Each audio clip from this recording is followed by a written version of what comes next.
Yeah, sounds like Jack's intending to start his own little makeshift shelter. Yeah, it might end up being that way. We're expecting 12 more inches from this system. Is that correct before this system 8 to 12 inches of rain by the time all of a sudden. But can we punch up very quickly the neighborhood weather net site that's up on right now? Go ahead and take that full. Notice what you see right there. This is the Hammocks Middle School. We had one initial wave come through, and we had almost a ½ inch of rain, and we had a wind gust of 41 miles per hour already. Now, there you see that little lull associated with the system, but this is the kind of thing. Now, let's go ahead and go to SGI and take that full, if you would, please, as well. These are the wind gusts we're getting around parts of South Florida right now. Up here across parts of Broward County, 40-mile-an-hour wind gusts. Down here, 30s. So that's not necessarily all that high, but that doesn't mean that we weren't underneath where one of those very strong feeder bands was, and we could have very easily seen 60 to 70-mile-an-hour winds. Now, this is a little wider perspective, and what I want you to notice here, of course, there's the eye wall associated with the hurricane, but what I've been talking about for quite some time, as this system continues to track up here toward the northwest, and again, the primary target appears to be the Florida Keys. Let's not fixate on that, though.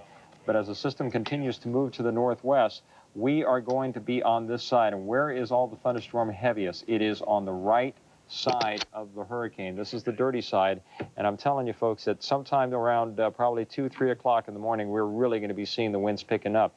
And not only that, but then in the days to come, as the hurricane itself moves off into this general direction, and we think that that's what it's going to be doing.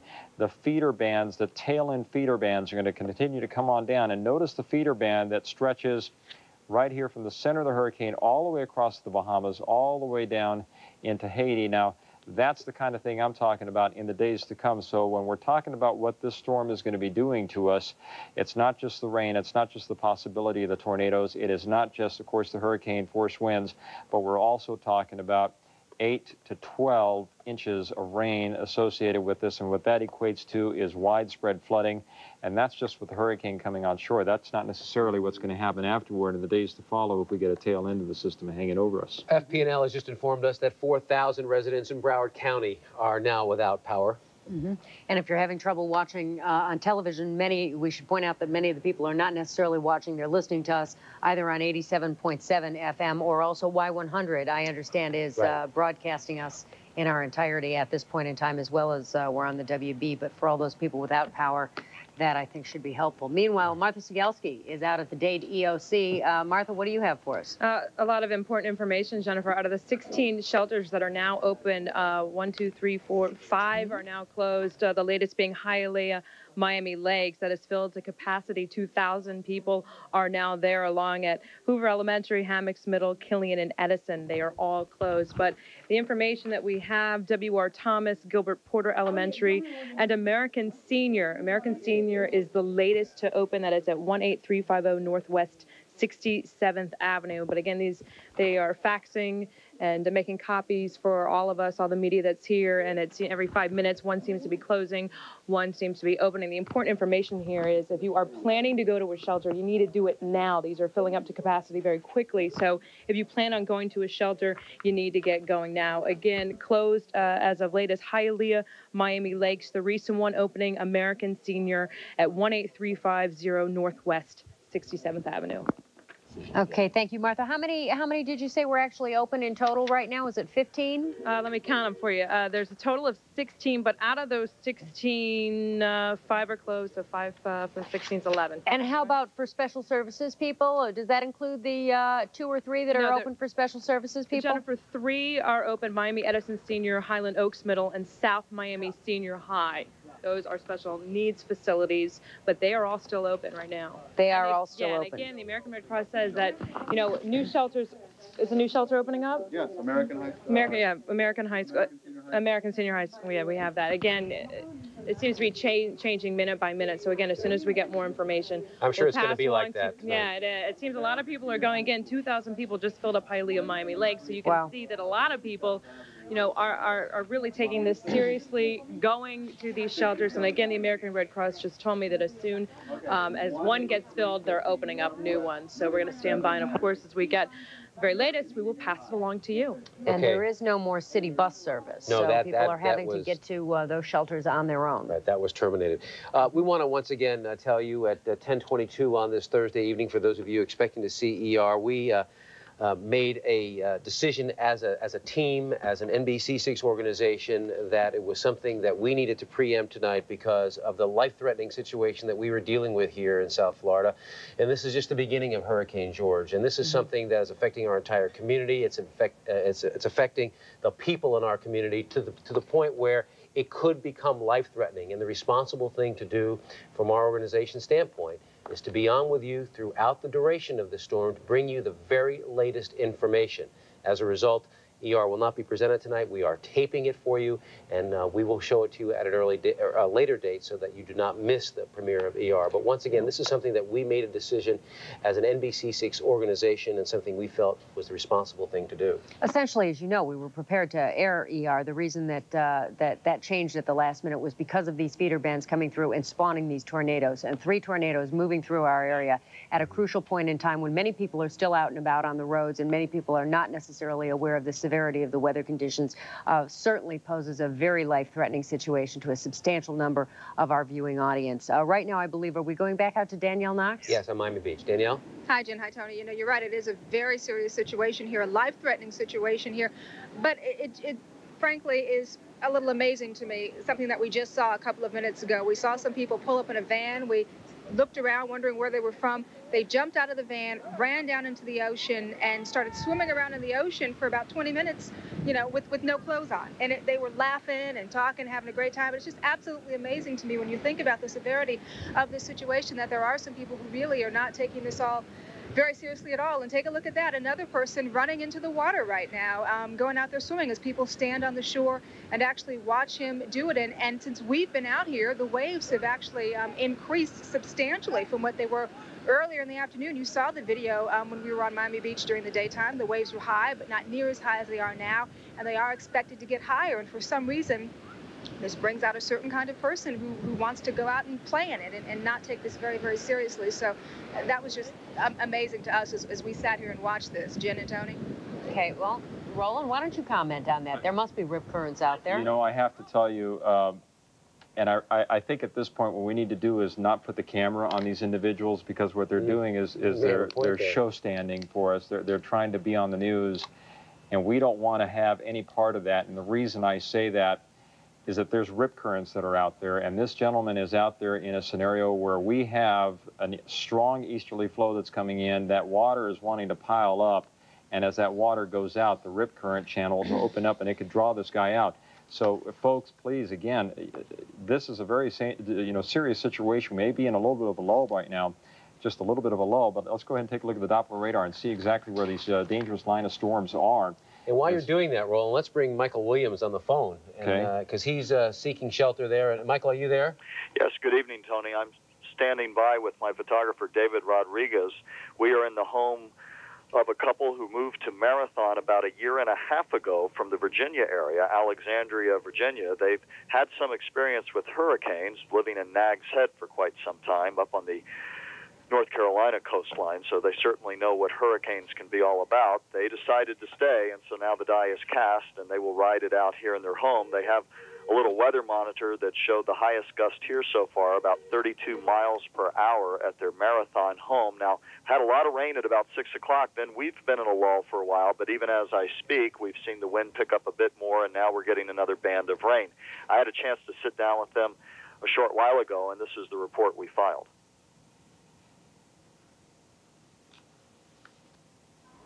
I'm Michael Williams. It's just after 9 o'clock, and we're sitting in the Marathon home of Harry and Marilyn Tempest, aptly named Tempest because that's what we have coming our way. And they're with a friend here, Charles Mars, who has a boat here, but of course wants to have the safety of their home, which is elevated. Harry, you said to me earlier, a retired Navy man, you ran a charter out of Nags Head for some time. Now you're running it out of Marathon. Why are you staying put in the house tonight? Well, we have a lot of investment in the house and the boat. And we think we're safe in this house. It's 16 feet above tide line, and we're comfortable. Marilyn, your thoughts or feelings right now? I see you've been out with your map all night watching the reports and closely charting it. Your concerns tonight, if any? Well, we think that hurricane is a Category 1 or 2, and we think we can weather that. Had it been stronger, I believe we'd have evacuated with the others. Do you worry? Some of the forecasters have said people are lulled into complacency. Do you worry that you've been lulled a bit? No, I don't think we're lulled. We've been watching it all day long, and we've been watching the track. Harry and Marilyn, I guess that'll come after this one, right? Absolutely. All right. And you're out on the canal here, as you can't see it from here, right. But you're right on the canal. You worried about storm surge at all? No, I think we'll have about a 3 to 4 foot storm surge in here. And we'll have more on the Gulf side, I'm sure of that. But without the shutters, if worse comes to worse, they've made it clear they're going to head into this room right over here. As my photographer, Dave Rodriguez, pans over, their safe room's the closet in the back room. That's where they'll hide out if need be. Again, a little bit after 9 o'clock, waiting to see what impact the storm will bring, among other things, keeping a close eye on their barometer. They have one here, an old Navy man, Harry Tempest, has the barometer, his map's out. They're waiting to see what happens. They know they're still in for the worst of the storm later in the night, but they're committed to riding it out here. From Marathon, Michael Williams, NBC6. And Michael Williams back live now from the Tempest home here in Marathon. Too late now to decide what might have been done differently. They've elected to ride it out, and with many tens of thousands of other people up and down the Florida Keys, they will sit tight and see what Georges brings and find out sometime tomorrow just how wise the decision was. They feel comfortable, at least at this point, but certainly know that we're in for a lot higher winds, a lot tougher situation throughout the night, so not a lot of sleep expected to be gotten at the Tempest home in Marathon. Tony and Jennifer? All right, Michael, we'll keep you on the phone rolling. Well, as we take a look at the satellite imagery, and if we could go to the SGI real quick, guys, we're seeing an organization phase that's taking place with this hurricane. And there you see the feeder bands. That's that first feeder band that came through, the secondary feeder band. Let's zoom in a little closer once again. Here's the Dade-Broward County line. There's that first initial band. And right now, it looks like we are in a lull. There is a nice dry pocket of air that's sitting offshore. But let's take the perspective from the hurricane at this point. And here is South Florida, of course. Look at what's happening with this eye wall. This thing is really starting to wrap around right there. And boy, the thunderstorm activity is not only wrapping around, but it's starting to build on the eastern end and now also out here on the southwestern end of the eye wall. And notice we've got a little bit of a lull right now, but if we take a look at what's happening upstream just a little bit more out here over Andros Island, you see this feature right there? That is another feeder band that's just going to be wrapping around, and this band could be moving in here probably in the next, I'd say, 30 to 45 minutes or so. And with that band, you cannot rule out the possibility of severe weather and tornadoes again. So, folks, we got to heed the warning and just stay indoors right now. But this eye wall is becoming a closed eye wall, and that is an indication that now the eye is exposed. It is no longer, shall we say, hugging the coastline right here of Cuba. If anything, now the eye wall is exposed or is out here over the open waters, and so now that intensification process really is going to start. And I noticed when Marty Skold was on there, the folks were huddled around the war room there at the Hurricane Center, and they've got a tough call ahead of them. But does that make a difference that the eye is moving over water as the tail is dragging land and the forward section is pushing through land? As long as any kind of friction at all associated with this hurricane, any friction, and that means whenever the hurricane runs over land, even if a portion of it is over land, it impedes the development, it impedes the strengthening process. Okay, it keeps it from really getting going. But once the center of the circulation, which is the strongest concentration of the winds, moves into the open water, that's when that intensification process, where the organization phase really gets going. And so the center of the hurricane says, come on, guys, let's go. Let's play catch-up, and that's when those feeder bands start intensifying and wrapping around. And that's why we've seen those very strong storms blasting through already the metro areas and spawned what I know of. At least we had 3 separate tornado warnings here in about 15 to 20 minutes time frame. And that's the kind of scenario we're going to be dealing with throughout the night tonight in the early morning hours as well. But certainly, George, wreaked havoc in the Caribbean. For an update on what they're finding there, let's go to the Hurricane Update Desk and Alicia Ortega. Alicia? All right. Well, the situation in the Caribbean continues to look grim at this time. Let's start in the Dominican Republic, where at least 150 people are now confirmed dead. More than 100,000 are said to be homeless. Many are isolated on parts of the island because of intense flooding. 70% of bridges have been damaged, and 90% of the banana crop and other plantations have been destroyed. Also, the airports in La Romana and Puerto Plata, 2 resort areas, have been severely damaged, and the airport in the capital city of Santo Domingo also suffered heavy damages, including the collapse of the control tower. In Cuba, 2 people confirmed dead. That's according to a Mexican news agency. Nearly 20,000 homes have been flooded in Holguín in eastern Cuba. The 2 people who were reportedly killed were electrocuted when they touched live wires, that were downed in the storm. 200,000 people have been evacuated from their homes. Now, in Havana, residents are not feeling the full effects of the storm, but of course, there's plenty of fear of heavy rains and flooding. And in Haiti, 27 people are now reported dead from Hurricane George. At least 9 people are missing at this time. We'd like to emphasize that we've heard comments from many of our Haitian viewers calling in saying that we're not reporting much information about Haiti. We are just as concerned about what's happening out there as in the rest of the Caribbean. But the fact is that we have not received much information from Haiti. Power lines are down, phone lines are out, and that means communication to and from the island has been virtually shut down. As soon as we get more information and we get more pictures, we will bring them to you immediately. Live in the Hurricane Information Desk, I'm Alicia Ortega, NBC 6. Alicia, thank you very much. We'd like to welcome all of you listening to us now on Y100 because you are carrying our simulcast. And just in case you're in a position now that you might lose power, because we've learned that 4,000 people in Broward have already lost their power, keep that radio by your side. If not at Y100, 87.7, that's simulcast on there as well. 87.7 on the FM dial, and you can always listen to NBC 6. We're right here. Marty Skold is out at the Hurricane Center right now. Marty, do you have some new information for us regarding the forecast advisory? I certainly do. In fact, it's not 11 o'clock yet, but I have the newest projected track. They are not putting out the coordinates. They're currently putting that together. Just a minute ago, you saw that they were all huddled behind me, and what they're doing is they're putting out the advisories and the tracks. I want to tell you at 11 o'clock, they're looking at leaning towards 90 miles an hour with gusts up to 100 at 8 a.m. on Friday, 105 with gusts up to 125. And that is just south of the Marathon area in between Marathon and Key West. Now, this is once again the projected track. And I want to show you, if I can read this upside down like I do to my children all the time, 8 a.m. on Saturday, 115 miles an hour with gusts to 140. And that looks somewhere off of Tampa, once again off into the Gulf of Mexico. 8 p.m. on Saturday, 115 with a gust up to 104. That's in 48 hours somewhere off of Apalachicola in the Gulf of Mexico.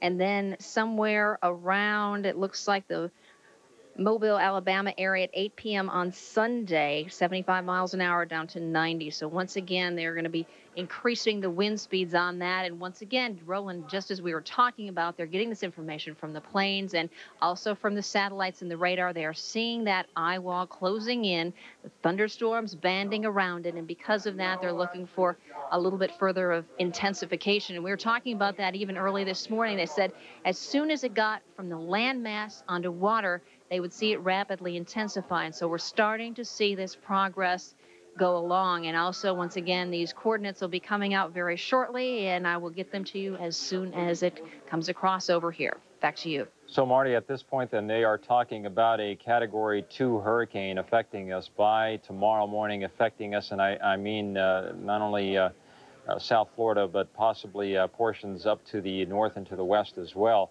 But 105-mile-an-hour winds is what you're saying again for tomorrow morning? At 8 a.m. tomorrow morning, just to the south of the Keys, 105 with gusts up to 125. And then as it goes just to the north of Key West by 8 p.m., somewhere in between Key West and Fort Myers, 110 to 130, and then 8 a.m. on Saturday, 115 to 140. So certainly ever increasing. And once again, they had talked earlier about this could increase to a Cat 2 or a Cat 3. And right now we are seeing the increase in this. And once it is over this very warm open water, we talked about this earlier, and it looks as though that is what is happening with this. Okay, Marty, thank you very much for keeping us up to date on what's happening with that future forecast track. And as soon as we get that forecast track and it comes over the wires here, we're going to plug that into a graphical form, and we'll have that for you very shortly here. All the latest information and that advisory will be coming over here in a matter of minutes. But I want to emphasize once again that it looks like they're looking at a Category 2 hurricane by tomorrow morning before the system begins to impact the Florida Keys.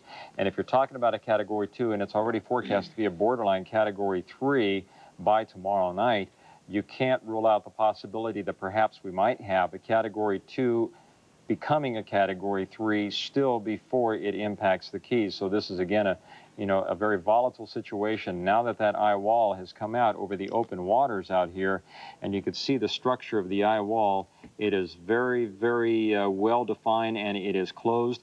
And Tony and Jennifer, remember how the system rolled off the coastline of Puerto Rico, and the second it came off the coastline of Puerto Rico, what did we see with it?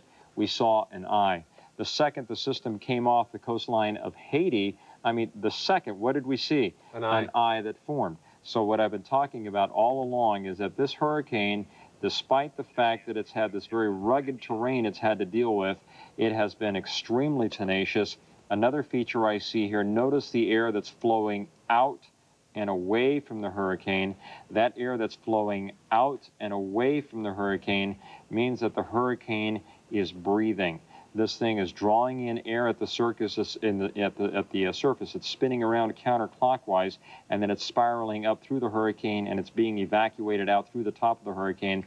And that is a sign that is as clear as can be that this hurricane is really just on its way to possibly becoming a monster. Perhaps not so much a really strong system for us as it will be perhaps for our neighbors up here to the north in the days to come. But also notice its symmetry. And when I say symmetry, notice how almost perfectly round the outflow of the hurricane is. Yeah. And there's no foreseeable sign of this stopping at this point. Not at all. And our concern all along is that once the eye moves out over the open waters, that as soon as that would happen, that it would intensify. That has been the tenacious nature of this hurricane. It has been happening. It is happening now. And we need to continue to be on our guard. Jackie Nesbral is on the roof here at NBC6, and she has some information for us. Jackie? Tony, I'm here outside of the NBC6 studios in downtown Miami. As you can see, if you can pan out to the flags right behind me, the winds have increased here in downtown Miami as well. It was pouring just a few minutes ago, but it has stopped right now. We feel a slight drizzle. Once again, as Roland mentioned, we are under a tornado warning in much of South Florida, of course, including in Key Largo. Now, the safest thing for you and your family to do is to seek refuge in the innermost portions of your home or apartment. Of course, avoid those windows and protect your body from flying debris with cushions, blankets, or pillows. Parts of South Florida are also under a flood watch. Earlier today, Miami-Dade Mayor Alex Pinellas announced a voluntary evacuation for those low-lying areas here in Miami-Dade County. That's including Florida City, Sweetwater, and Homestead. The problem is if you live in an area that is, let's say, 8 feet above sea level, there's a 16-foot storm surge, and you will be stranded at that point. So once again, you must take precaution as we're taking more pictures from Miami Beach there. Back out live here in downtown Miami, as I mentioned earlier, once again, we're feeling a slight drizzle. The winds have increased here in downtown Miami. As soon as we have more information here, we'll get it right to you. Back to you in the studio.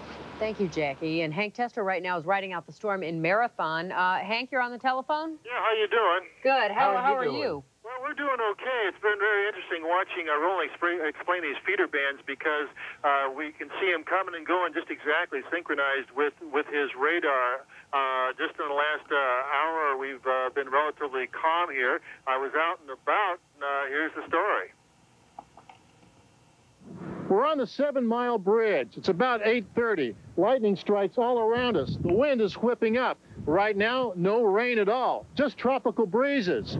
But we know this hurricane's coming. Okay, it's just before 9 o'clock. The cops are going to run around here and do a curfew. You guys going to sit here and watch cops? Yeah, they're protecting us. They're coming by every hour on the hour, make sure we're okay. We're in with them. Yeah, we're in with them. Here, people took it a little more serious, and his explanation was everybody here is like into the fishing industry and so on, a little more professional about things. You got a reaction to that? Yeah, this is the working class island right here. But we're all prepared. We have all our supplies, our water, and everything. We're in one of the safest buildings around. I've been through all of them. I did miss Donna. I wasn't here during Donna. And I've lived on the Jersey Shore before, and I've been through them up there.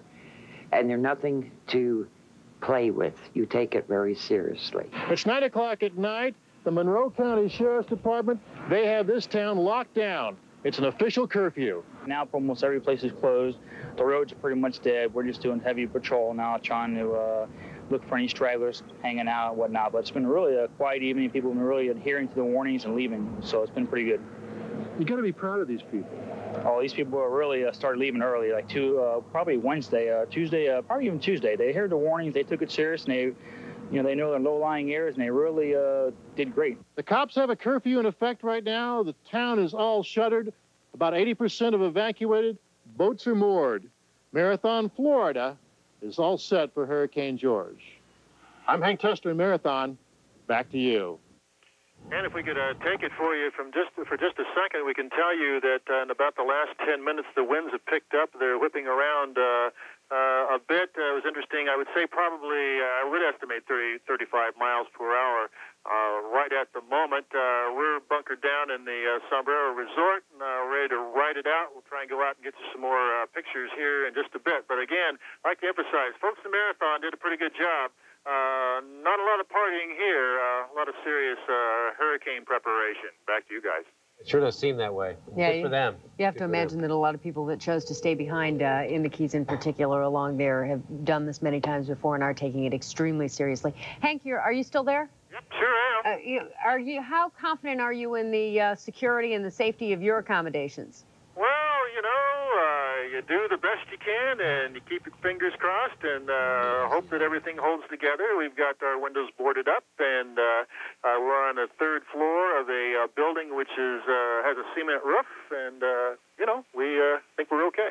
In an interior bathroom or a hallway? Where are you planning on staying? Well, 3 days ago, we showed you that interior bathroom. I remember. We'll stay if we really need to. Looking at this thing, we hope we don't have to, but if so, we're all set. Okay. All right, Hank, stay safe. You gotta have a plan, folks, and that's the bottom line. Exactly. That's good to hear. Exactly. That's what we have been hearing, the overriding theme. Have that plan and then put it into action. Mm-hmm. We have the coordinates now. Is Marty available to go to the Hurricane Center? Do we have Marty Skold? Apparently we have the 11 o'clock advisory. We're going to get Marty up in just a couple of minutes. Let's, can we show the Doppler radar? We are ready. Let's go to Marty Skold right now at the National Hurricane Center. Marty, are you there? No, actually, he wants to go to Andrea Brody. Andrea Brody. We have Andrea in Key West. Andrea? Yeah, we're here, and I think that as soon as you can see us, you'll notice that this is quite different than a lot of the other pictures you're looking at. Key West is very, very calm. I mean, this is how it was all day long. We had a brief few moments where the rain began to pound, and also where the wind picked up. But right now, look, if I had the time, I would take off this rain gear because, frankly, we don't need it. We've been tied to one location for most of the night, but someone who has been out and about and has certainly been checking and continues to check right now is Lieutenant Frank SAUER of the Key West Police Department. How are the streets looking this evening? Well, they were pretty well deserted. We had a curfew went into effect approximately 9 o'clock tonight. We've seen some stragglers along Duval Street. Has that been the case, or have people really been complying? For the most part, they've been complying. A lot of the individuals you see on the street are homeless. We've been escorting them to one of the local churches, Glad Tidings, or also we have a refuge of last resort that we're manning. The last we saw of those two shelters, it was about 4 o'clock, maybe a little bit later today. How filled are they right now? They're not past half capacity.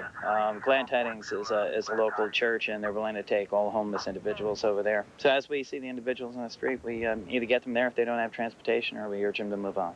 One last question. Are you surprised at how calm things have remained so far here? No, not really. We've been preparing for a major storm for a while. Ever since the beginning of the week, the city has activated their planning and strategy sessions, and the citizens of Key West are pretty cooperative. They were well during Hurricane Andrew, and we probably had a greater evacuation this time than we had then. Thank you so much, Lieutenant SAUER. We appreciate it. We certainly hope next time you come back to us, Tony and Jennifer, it remains this calm. Somehow I don't think we'll be as fortunate as all that, but for right now, pretty much how it's been all day. Again, no rain and no fierce winds just yet. Just yet may be the watch phrase there, because I'm sure they'll be getting something pretty soon. And we have Marty Skold up now at the National Hurricane Center with the 11 o'clock advisory. Okay, Roland, I want to tell you that I've got the initial advisory here coming off of the discussion. It is now currently at 23.2 north, 79.6 west. Winds are clocked at 90 miles an hour with gusts up to 100 miles an hour. It is currently moving to the west-northwest, almost northwest at 14 miles an hour. And it is currently 155 miles due south of Miami at this point. And so once again, 23.2 north, 79.6 west, winds of 90 miles an hour with gusts up to 100, moving to the west-northwest, sometimes to the northwest at around 14 miles an hour. And we will get the pressure for you in just a few moments. I'm just getting this piece by piece as it comes across. And so we are certainly trying to give you all the latest. And as you were talking about before, I was just sitting with the radar specialist. They also agree that it'll be probably another 30, maybe 40 minutes before that next feeder band really comes and starts to move ashore. But that one, too, is very strong, just like the last one. Back to you. Okay. We have tomorrow's edition of the Miami Herald. If we can just take a shot of this right now. They will be delivered to shelters, by the way, and you can see it in the morning. Just a couple of things that I was making note of, because obviously there's a lot of helpful information in there. And as a matter of fact, I have sections of today's Miami Herald with me that I brought out here for when we need it. But one of the things I noticed, post office workers obviously not working today, the rain, sleet, or hail, and all that sort of thing. We want to just point out that you will be having a disruption in mail service. Where are you going to get it? There we go. The moment of truth. Treacherous George slams the keys. So there will be a disruption of mail service for people to keep in mind. There's a lot of helpful hints in here. One of the things I saw in today's paper that was very interesting, and it's something that we've been talking about a number of times throughout the last couple of days. And there are people out there getting ready and preparing for their hurricane supplies, but when you tell them, well, you got to go out, you got to get water, you got to get batteries, you got to get all these things, they simply can't afford to. And many people are very often between paychecks. And we've been asking you all along, now is the time to be a good neighbor, to help your neighbors out in any way that we can, in any way that everyone can. And as the system moves through, that's even more crucial to remember now. Absolutely. And one of the things we want to mention about tomorrow's Herald, they will have the very latest for those of you looking to get some more information on Haiti. There's some information on Haiti, on Cuba, on the Dominican Republic. And for those of you listening to us on Y100 or 87.7 on your FM dial and watching us here on NBC6 or the WB, they will be delivered to the shelters tomorrow morning, so you will have something to read and something to look up. And again, our partners at the Herald, kind enough to give us these newspapers for tomorrow and kind of give you a lead on it and a heads up. And so you know, they do have a reporter in Haiti. They're one of the organizations that does have a reporter in Haiti right now to actually get some information. We're going to go through some of the latest updates on Haiti because a lot of people have been calling about it, and we'll bring you some of that information shortly.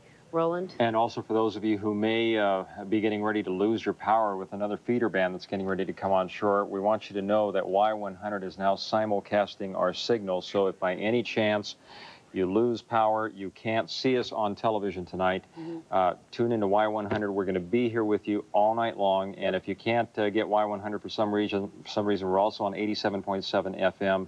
And so it's important that you set your dials now in case that you lose our signals this evening. And let's also add, too, while we're at it, a lot of people will probably be losing cable, I suspect, as the storm goes through. People that have cable, we're also available on channels 19, channel 58, also channel 27. So another place for you to tune in and get the information that we intend to bring you through the rest of this, through the duration. All right, we're going to take a commercial break, and we'll be right back.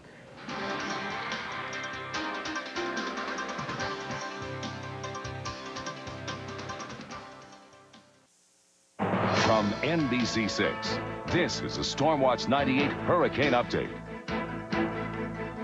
Welcome back, everyone, to our continuing coverage of Hurricane George. If you're watching us on the WB right now, we want to point out that the WB may cut away at about 11 o'clock, so you can switch over to NBC6, Y100 on the radio, 87.7 on the radio, and pick us up there for this continuing coverage of this hurricane. I want to take a couple minutes to talk about what's going on in Haiti, because we haven't been able to update you very much on that. So far as we know, at least 200 people have died as a result of this very, very treacherous storm, many of them in Haiti. The death toll is expected to continue to rise, and I'm just pulling some of the information now, actually from the Miami Herald from tomorrow's edition, because they do have a reporter there.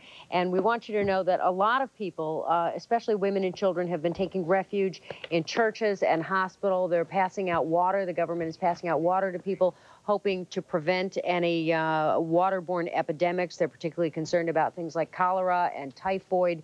And so at least they seem to have a number of people in place at this particular point in time trying to help these people out. Our ODZER right now is, Ari, I'm sorry, where exactly, well, no, actually here we're looking at video, I believe, of the Dominican Republic. Yes. So you get an idea of the other side of Haiti, of the other side of the island of Hispaniola, and as you can see, I mean, water up to the rooftops. Water up to the tops of utility poles. This, I'm not sure if it's Dominican Republic or if it's Cuba. Yeah, this is Dominican Republic. Yeah, this is the Dominican Republic. Very, very similar situation in Cuba as well. So. Casa de Campo, I understand, is completely gone. One of the biggest, if not the biggest, resort in the Dominican Republic. They were spotted seeing mattresses on the local golf courses there, and that area, part of the lobby, I think, was still standing. And we want to bring in. Absolutely, Ari ODZER, you're live in Key Largo. Sure am, Tony. Last time we saw you, it was pouring rain, and we were getting soaked by one of those squalls. Now we're back in one of those lulls. We've changed locations now. We're no longer right next to the ocean. We moved over to the Key Largo Fire Department. This is going to be the safe haven for all the law enforcement officers, the highway patrol officers who are around here during the storm. I'm joined now by Captain David Allen of the Key Largo Fire Department. What happens if during the middle of the hurricane somebody has some sort of emergency? What do you guys do? Well, according to the conditions, we'll respond in the particular type of rescue or operation we have to go to. So it depends on the wind speed? I mean, if it gets to a certain point, will you guys leave the building? Above 65 miles an hour, it's going to be questionable. It'll be the chief's decision on whether we respond. If it's heavy rain, I doubt that we will pull out immediately. Now, you told me earlier that's because the wind actually blows these big fire trucks around? Correct. It will catch the trucks and it will push them around, and the firefighter safety, as we know, is very important. And I know that you said, you hate to put it in these terms, but you gave everybody a chance to evacuate just for that reason. And it's sort of their own fault if they're stuck there with a problem at that point. With today's news, they were definitely notified. They had a lot of time to leave the island, and they did it in different series. So if they got stuck here, you know, we're very sorry about it. Hopefully, you know, we'll be able to help them out. Okay, Captain David Allen, Key Largo Fire Rescue. And one other thing that the captain told me, this time a lot more people evacuated than they did during Hurricane Andrew, perhaps because they have Andrew on their minds. In Key Largo, Ari ODZER live. Back to you. I'm sure they do. Ari, thank you. Let's go to Marty Skoll now at the National Hurricane Center. Marty, not to insinuate at all that there wasn't a sense of urgency before, but do you notice a stepped-up tempo at the National Hurricane Center? Absolutely, a stepped-up tempo. It went from busy a couple days ago to intense, and now certainly there's a very much of a stepped-up tempo here. There's a lot going on between coordination between the Hurricane Center and the National Weather Center, because they're the ones having to issue the tornado warnings and watch the local weather. All of this coming off of the information also from the Hurricane Center. So a lot of coordination going on here between the two. I want to tell you that they have, for the first time, some hurricane force winds, but it's not coming necessarily from that. 77-mile-an-hour winds were recorded at Fowey Rock, the Seaman Station, the Coastal Marine Station, very close, but they're saying that 77 miles an hour was the development before that tornado came on shore. And so that is the first wind gust that we have seen of this magnitude so far in this. But as we've seen in this future track and this future forecast, we do know that these winds are going to be picking up. And they are showing me off in the distance in these next feeder bands that these winds are also going to be very strong. And once again, because of where we are on this northern fringe, the possibility of tornadoes will once again exist. And so we're going to have to keep a very close ear to the radio and eye on the TV, because this, once again, with this next feeder band comes through, and we'll be sitting right along with the radar and letting you know the latest of the situation. But 77 miles an hour, the highest peak wind gust so far at Fowey Rock, and that occurred at 9:13. So they are now putting that into a statement out here. And once again, a lot of coordination going on between the two. The FEMA crews are also here, and they have crews from all over, including the Keys, and we're getting a lot of information out of all of those various teams here, and so we will relay it to you, and they know within a very short period of time here, we will continue to get more information back from the airplanes and some future wind speeds there, and so we will continue to bring you some more information. Back to you. Marty, thank you. And this is also the time not to be curious anymore. If you're boarded up, stay in your house, stay boarded up. If there's a window open, don't go next to your window looking outside. I mean, this is, you don't need to be curious. That's why we're here. We're going to give you all the information that you need to know and give you kind of a look outside if we feel it. And show you the pictures. Yeah, show you the pictures, because we don't want anybody to be looking out the window. As Roland said, he remembers as a child, as do I, that you would want to kind of press your nose against the window and see things, but it's not a wise idea. We know better than that now. If you look on your screen right here, you see the number 930-NBC6. That should be 305 area code 930-NBC6. That is our hurricane helpline. If you want to call that number, if you have any questions, if you have any concerns, we have a group of qualified and expert operators that are standing by to answer your questions, help you out in any way that they possibly can. So if you have some concerns, please feel free to call us at this point in time. Shall we go over to Roland Stedham? Roland's running around. I know you have some new information there. We now have the latest information from the Hurricane Center as far as the intensity and the exact coordinates fresh off the press here. As of 11 o'clock, Hurricane George now located at 23.2 degrees north, 79.6 degrees west. Notice the winds have now jumped up to 90 miles per hour, making this a strong Category 1 hurricane. Moving west, that's to the northwest at 14 miles per hour. Now the pressure has fallen once again, and it is now located 165 miles to the southeast of Key West, Florida. So 165 miles southeast of our location right there. Now let's take a look at this Doppler radar site out of Miami. And this is that one initial wave. Actually, this was the secondary wave, the feeder band that blasted through South Florida. This is the one that spawned 3 tornadoes, one over Cutler Ridge, one possibly out here over Key Largo, and also one possibly right around Bal Harbor. It has now moved inland very rapidly, but it is still affecting you folks down here in the Middle Keys, and this is going to continue to affect you folks down here in the Lower Keys. Now, if you look out here right over Andros Island, what you see right here is another feeder band, and this feeder band could very easily, as it continues to move off to the west, possibly be spawning a tornado. So we're going to have that forecast track. We're punching that information out for you. We'll have that coming up in just a couple of minutes. Tony and Jennifer.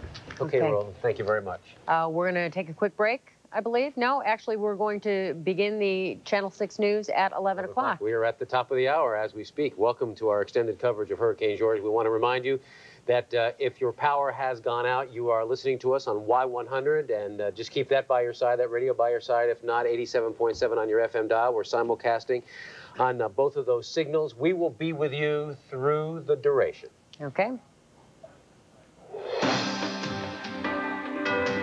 You're watching WTVJ NBC6, where the news comes first. Well, we thank you for joining us again as you take a live look at Florida City. We looked back here about an hour ago, it was, and the trees were blowing, and there was talk of a tornado moving through. Now, as you can see, things have calmed down considerably. Taking a look now in Miami. Miami, there we go. MetroCam, and we're looking at there are a few automobiles on 95, but certainly nothing that you would normally see at 11 o'clock on a Thursday night. People heeding the message. We have had 3 tornado warnings thus far. We have seen the feeder bands. We are feeling the first effects of Hurricane George, and as a result, we are telling everybody now that it is time to be in position, because we are going to be here with you through the duration and give you all the information you need to know with this hurricane. Roland, what is the latest?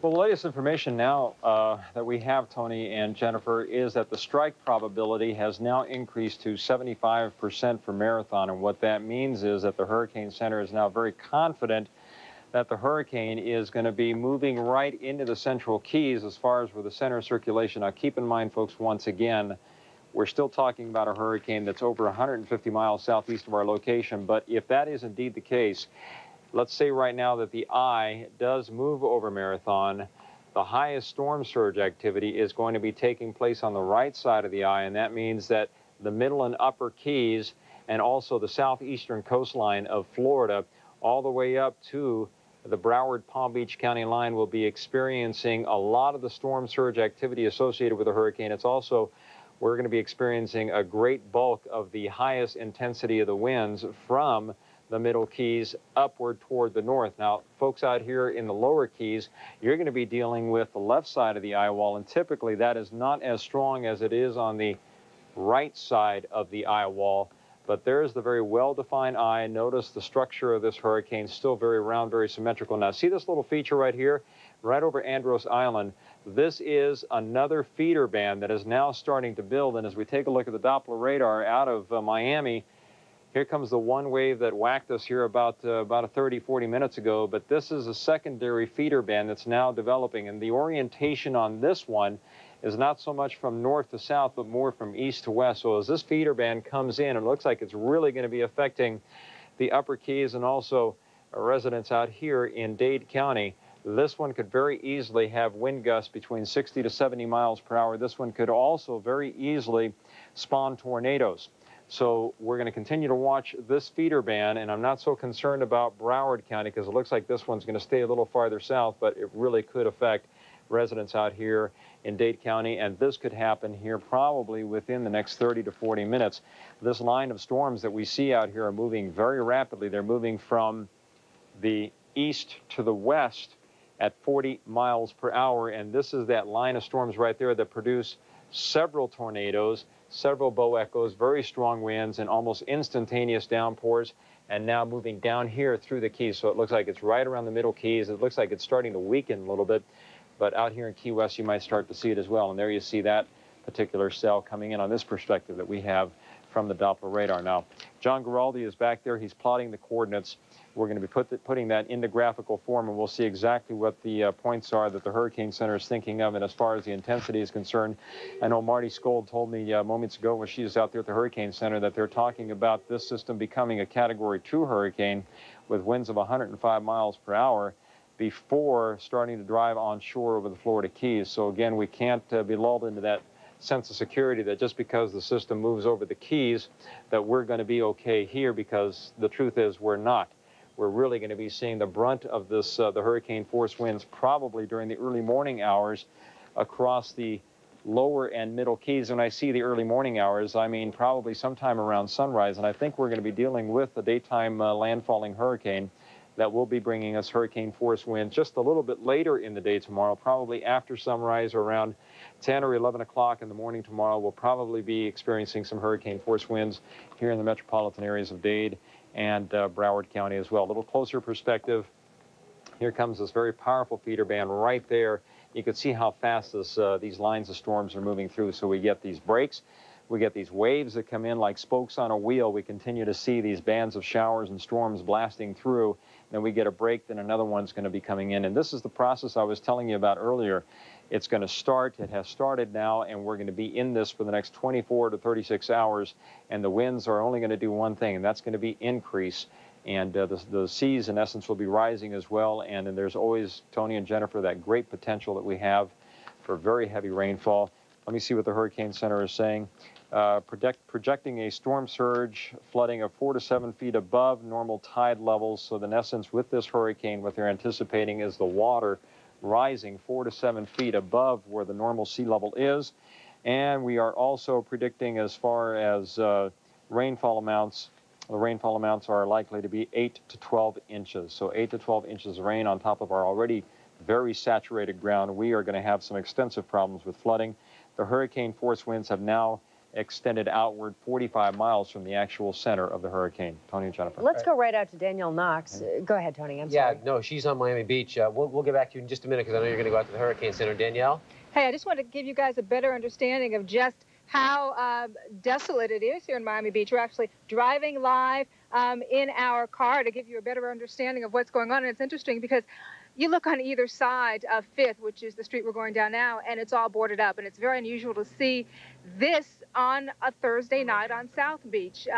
There's Hyde's Park Market. That's boarded up as well. Specs Record Store we just passed is boarded up as well. China Grill on my left, boarded up. And fewer people we're seeing out on the roadways. Very few cars, very few people walking. The parties that were going on earlier in the evening on South Beach, not going on right now. It seems that people, the tourists even, have finally started to take all of this very, very seriously and are getting into some shelter as well. It's very interesting, though, to drive down here and to see how deserted it is and to see everything boarded up as it is here on South Beach. Once again, early in the day, the mayor, Miami-Dade Mayor Alex Pinellas, decided not to issue a mandatory evacuation order for Miami Beach, although he strongly urged that people do leave the area.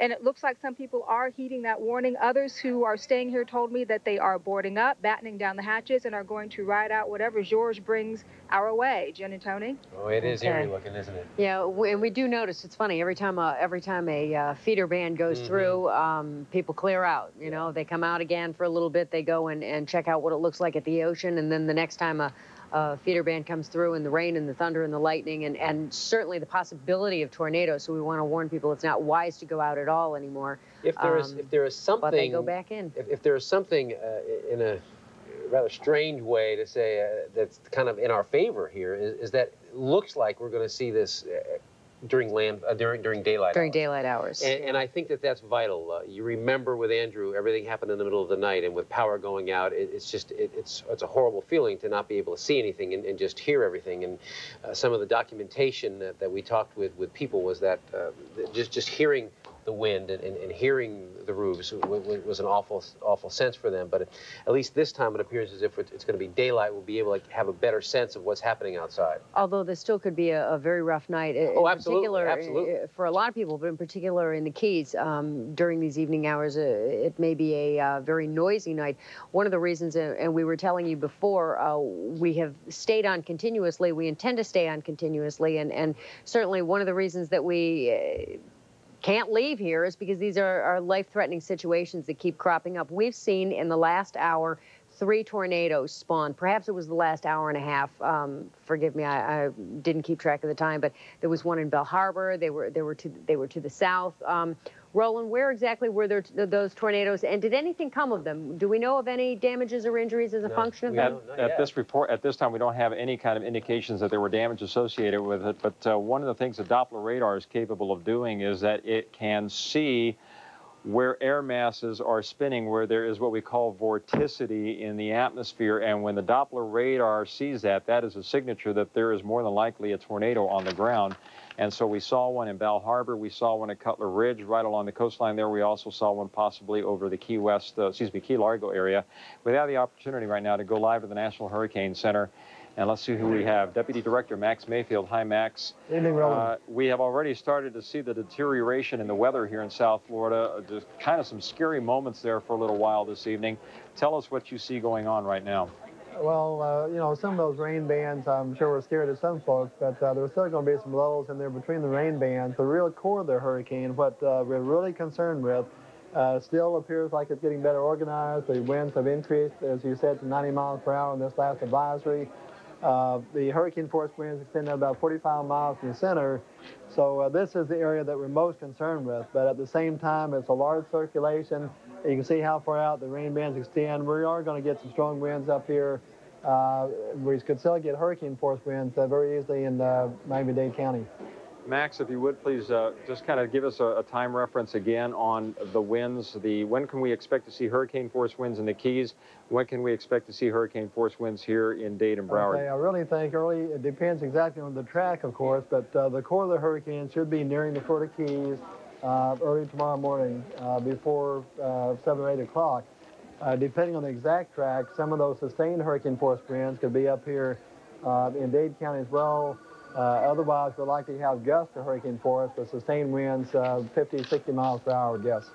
Now, have you issued, I just got the advisory, I haven't had a chance to read the whole thing. Have you issued hurricane warnings at all for Palm Beach County?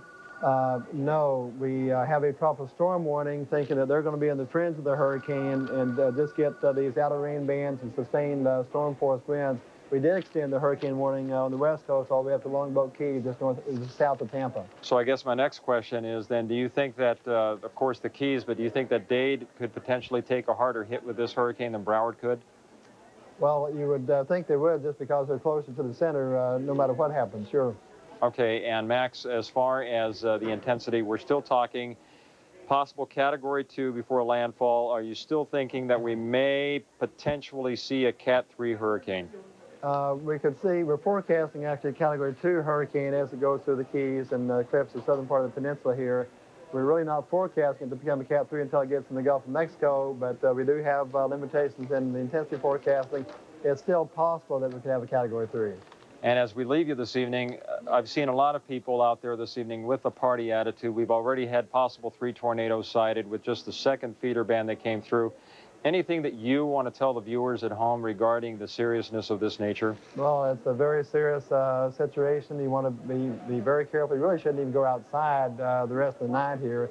These tornadoes, those were, I believe, all 3 based on the Doppler radar. I'm not sure we've had any real reports of tornadoes, but we likely will have some, and those are going to be well away from the center as well, not just in the core area. Max Mayfield, Deputy Director, National Hurricane Center. Thank you again, Max, for the wonderful job that you and your team are doing out there. And, you know, it's amazing because I feel like we've become one with the National Hurricane Center. Those folks are just working out there so hard, and they're working so hard to help us keep you informed.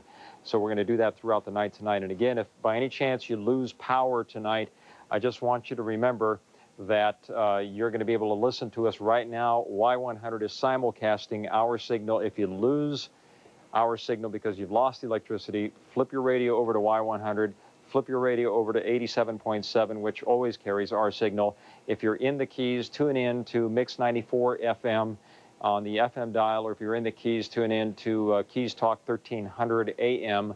We're going to continue to carry the signal here throughout the night. We'll be with you throughout the night and throughout the day tomorrow.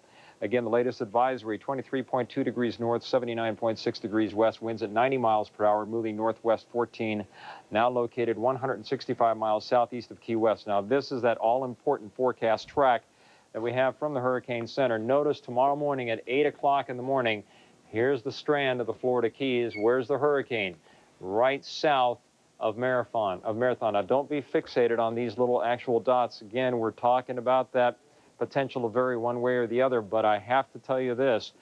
I have a great deal of confidence in what the Hurricane Center is doing right now, and the reason I have that confidence is because for the last 3 days, the forecast models have had the hurricane moving through the middle or the lower Keys, and so now we're getting down to the last few hours, and so now that confidence level remains very high, and the strike probability is all the way up to 75% for Marathon.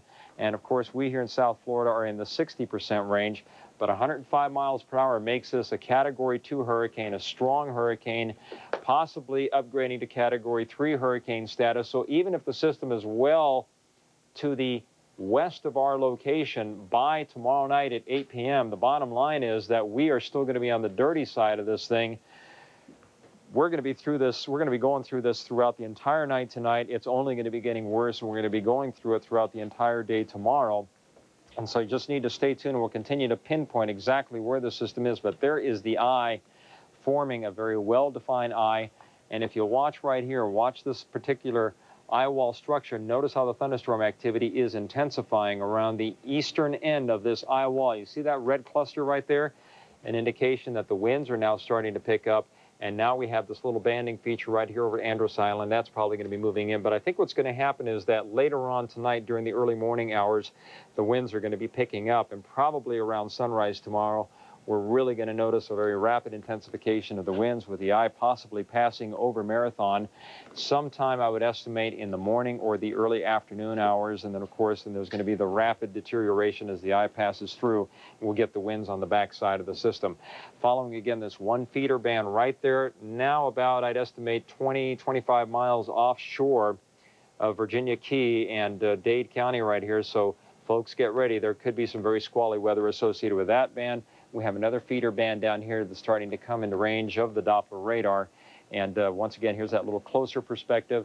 Here comes this one feeder band. This is just a secondary feeder band. And there's that little cluster of thunderstorms sitting offshore. So residents in Broward County, not so bad for you right now. Residents out here in Dade County, get ready for this little cluster. And also down here in the Keys, it looks like that band of showers just continues to move on through. Now, we've had a number of wind gusts reported anywhere between 40 to 50 miles per hour associated with these feeder bands already. We've had about about an inch of rain in some of our sites, some of our neighborhood weather net sites so far, and it's only just begun. Tony and Jennifer, this is going to be an incredibly wet hurricane. We are going to be wishing that perhaps we were in the desert Southwest in the next 3 to 4 days, because the rain is going to continue to come, and it's going to come down, and we're talking 8 to 12 inches of rain possible in the next 24 to 36 hours alone. Yep. And it's going to be a long night. We're going to be with all of you throughout this entire evening and all through tomorrow. So just keep it tuned right here. And again, as Roland said, just in case you should lose power or possibly cable, you can listen to us on Y100 or 87.7 on your FM dial, and also the UHF channels 1958 and 27. Yeah. Let's go out to Andrea Brody. She's in Key West right now. And Andrea, as Roland was just telling us, the eye of that hurricane is just about 160 miles to the southeast of you. Looks like the winds are picking up now. They are just beginning to pick up again. We estimate anywhere to be 20 and 25 miles per hour. Certainly not anything too frightening just yet. It's hard to believe that that hurricane is so close because, again, as we've been showing you all night long, it seems that Key West somehow has been protected from the worst of the beginnings of this storm. You can see now that the wind is moving just a bit from that sign, and even up and down the street you can tell the wind is blowing. There's been a mandatory curfew in effect since 9 o'clock this evening, but we've seen people wandering the streets. You haven't gone too far, Tim Hesh. Yeah. This is where you're staying, along with about 50 others. This is not a home. This is, in fact, a restaurant, right? Yes, it is. It's a restaurant and office spaces for Margaritaville. So we're up on the 3rd floor, and so there's a couple apartments up there, and we're trying to get out of the storm surge way.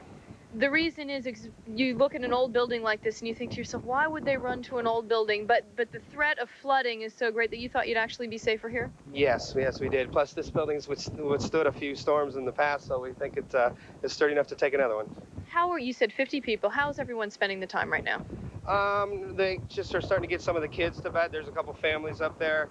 There's a couple animals, a couple dogs and things, and get them all settled down. And so they're starting to quiet down and basically just watching the TV and watching the reports. Has this surprised you so far? I know that there was talk early on about how Key West was going to be very heavily hit rather early on in the progression. Are you surprised? No, not really. I mean, we've been watching it. It could have gone north-south, but I just waited and stayed and knew we could come up here. Last question. If you knew your homes weren't safe, why didn't you evacuate? I think to help out some people that were still here, and I watched the hurricane and made a decision that anything, that's not over 100, I thought I could withstand here. All right, best of luck to you throughout the evening. We appreciate your time. Thanks, Tim. Let's show you where we're going to be spending our evening if it becomes necessary to move inside, which we're sure it will become.